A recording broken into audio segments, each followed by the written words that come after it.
पुणे से इंदौर के लिए श्रीमंत यशवंतराव होलकर जी की प्रतिमा लेकर निकली शौर्य यात्रा राजपुर पहुंचते ही धनगर भारुण समाज ने जोरदार स्वागत किया। इंदौर के कनाड़िया चौराहे पर श्रीमंत यशवंतराव होलकर जी की प्रतिमा को स्थापित करेंगे।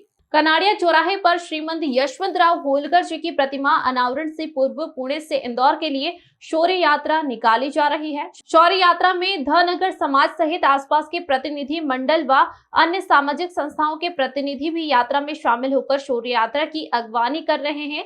यात्रा में रथ पर श्रीमंत यशवंतराव होलकर की 13 फीट फाइबर से निर्मित प्रतीकात्मक प्रतिमा का दर्शन पूजन भी किया जा रहा है। वहीं राजपुर नगर में जैसे ही शौर्य यात्रा का प्रवेश हुआ, राजपुर की जनता ने छत्रपति शिवाजी व श्रीमंत यशवंतराव होलकर जी के जयकारों से आसमान गुंजायमान कर दिया। शौर्य यात्रा में सभी जनमानस अपने हाथों में भगवा ध्वज लेकर यात्रा में शामिल हुए। वहीं श्रीमंत यशवंतराव होलकर जी के जयकारों के बीच शौर्य यात्रा राजपुर नगर के विभिन्न मार्गों से निकली है, जहां सामाजिक संगठनों ने पेय पदार्थ सहित स्वल्पाहार कराकर यात्रा की अगवानी की है। वहीं आज शौर्य यात्रा राजपुर नगर में पहुंची, जहां धनगर भारुण समाज और भाजपा जिलाध्यक्ष ओम सोनी और भाजपा कार्यकर्ताओं ने शौर्य यात्रा का पुष्प मालाओं से स्वागत किया है।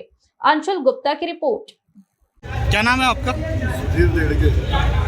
शौर्य यात्रा निकाल रहे हैं महाराजा यशवंतराव होलकर प्रथम, जो कि 1797 से 1811 तक जिन्होंने होलकर राजवंश की राजगादी पर विराजित थे और उन्होंने जो संघर्ष किया था अपने जीवन में होलकर राजवंश के लिए, संपूर्ण भारत के लिए उन्होंने 1800 के अंदर जब अंग्रेज भारत में पैर जमाने लगे थे, उस समय सबसे पहले किसी ने अंग्रेज या धोखा है किसी ने पहचाना, तो महाराजा यशवंतराव होलकर प्रथम इन्होंने पहचाना और उन्होंने लगभग 18 बार अंग्रेजों को युद्ध के क्षेत्र में पराजित किया।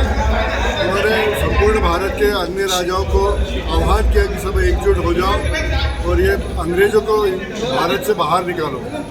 लेकिन कुछ राजाओं ने कुछ समय तक साथ दिया। अंग्रेजों की जो नीति थी फूट डालो राज करो, उसके कारण वो भारतीय राजा महाराजा यशवंतराव से अलग होते रहे। लेकिन महाराजा यशवंतराव होलकर ने हिम्मत नहीं हारी, वो अकेले अपने दम पर अंग्रेजों को हिंदुस्तान से बाहर निकालने का उनका जो संकल्प था उस पर काम करने लगे।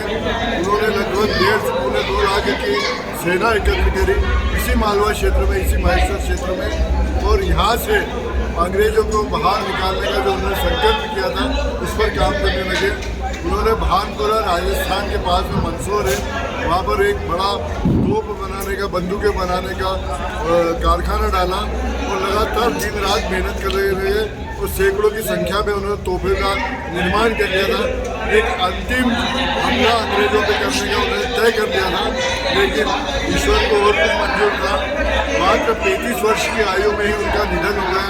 रात दिन मेहनत करने के कारण उनका जो संघर्ष है युवाओं के तक जाना चाहिए, युवाओं को उनसे प्रेरणा लेना चाहिए, किस तरीके से भारत के लिए अपना सर्वस्व न्यौछावर करना चाहिए, अपने आने वालों खतरे को कैसे पहचानना चाहिए।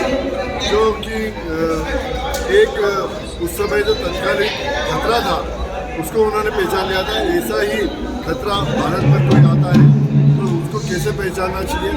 एक युवाओं का एक प्रेरणा स्रोत है, एक प्रेरणा पुंज है। उनका जो संघर्ष है, एक उनका जो शौर्य है, युवाओं को प्रेरणा देता है। जैसे महाराजा की शौर्य यात्रा अब पूना से इंदौर तक लेके आ रहे हैं। हमने महाराजा यशवंतराव होलकर का इंदौर नगर पालिका निगम के माध्यम से इंदौर में जो मूर्ति स्थापित होने जा रही है, पूना में उसका निर्माण किया है। पूना से इंदौर तक भव्य शोभा यात्रा के माध्यम से, शौर्य यात्रा के माध्यम से जगह जगह उनका प्रचार प्रसार करते हुए हम इंदौर तक ले आ रहे हैं। क्योंकि हमने देखा है पिछले 70 सालों में कि जो हमारे इतिहास है महापुरुषों का, वो महापुरुषों का इतिहास कहीं ना कहीं दबा दिया गया है। हमें सिखाया क्या? हुमायूं का इतिहास हमने सीखा है, जहांगीर का इतिहास हमने पढ़ा है, लेकिन ऐसे महापुरुष जिन्होंने भारत के लिए अपना सर्वस्व न्यौछावर कर दिया और इस मालवा क्षेत्र के महेश्वर क्षेत्र